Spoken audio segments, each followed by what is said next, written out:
Share on Pinterest. Welcome to Tissue Issues, an advice column from comedian Ash Fisher about connective tissue disorder, Ehlers-Danlos syndrome, EDS, and other chronic illness woes.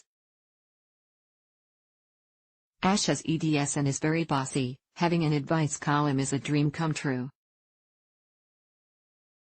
Got a question for Ash? Reach out via Twitter at Ash Fisher. Haha. Dear Tissue Issues, I was recently diagnosed with fibromyalgia. It's a relief to finally know why I'm in pain all the time. My friend, let's call her Sarah, also has fibromyalgia, and shares a lot about it online.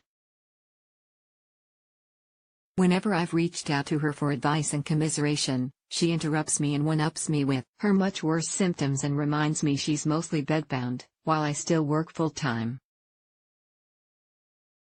It makes me feel like I'm being dramatic and like I should just shut up about my problems. Should I talk to her about it? Feeling like a fraud, dear, feeling like a fraud, but who's absolutely not a fraud? First of all, I'm glad you got a diagnosis and explanation for your chronic pain. I hope you start to get some relief and healing. Now to the issue of your friend Sarah. I'm so sorry that when you reach out to her, you end up feeling invalidated about your own symptoms. That sounds frustrating and demoralizing. I obviously don't know Sarah, but I doubt she's doing this intentionally or with malice. To me, it sounds like what she's really communicating to you is, I'm not able to support you right now. We humans, being the mere mortals we are often not great at directly expressing what we mean or need. It sounds like Sarah is having a very rough time, and likely grieving for her old life before her symptoms forced her out of the workforce and into bed.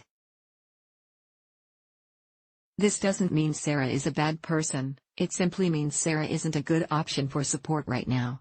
Your diagnosis and your symptoms are real. Please read the previous sentence again, slowly and aloud. Your diagnosis and your symptoms are real. Your pain is real, and you deserve acknowledgement and support. Even if your case is less severe, or however you or Sarah want to categorize it, it doesn't mean you have to shut up about it. It just means you need to find a different source of support. Sarah has made it clear, albeit indirectly, that she can't show up for you right now. So, meet her where she's at, and take a break from reaching out to her for commiseration or advice. Do you have any other friends with fibromyalgia or similar chronic illnesses you can reach out to? Have you tried online support groups? Try searching for fibro groups on Facebook and join a few.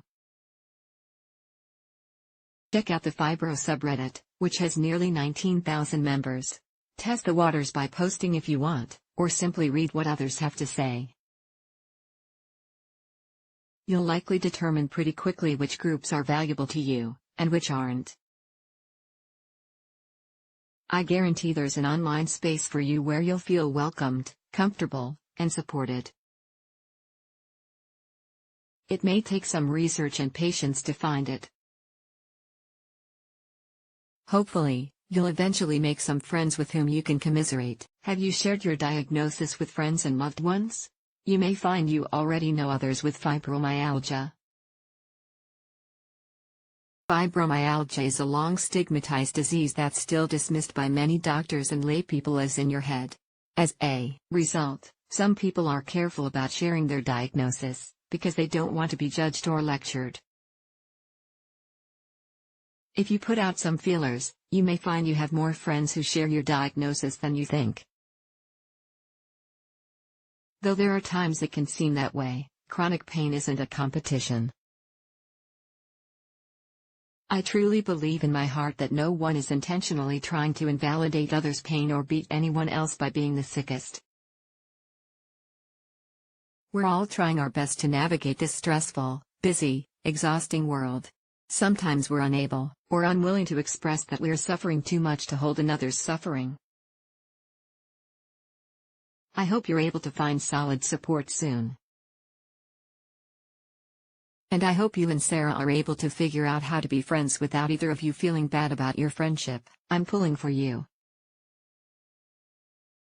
Wobbly, Ash Fisher is a writer and comedian living with hypermobile Ehlers-Danlos syndrome. When she's not having a wobbly baby deer day, she's hiking with her corgi, Vincent. She lives in Oakland. Learn more about her on her website.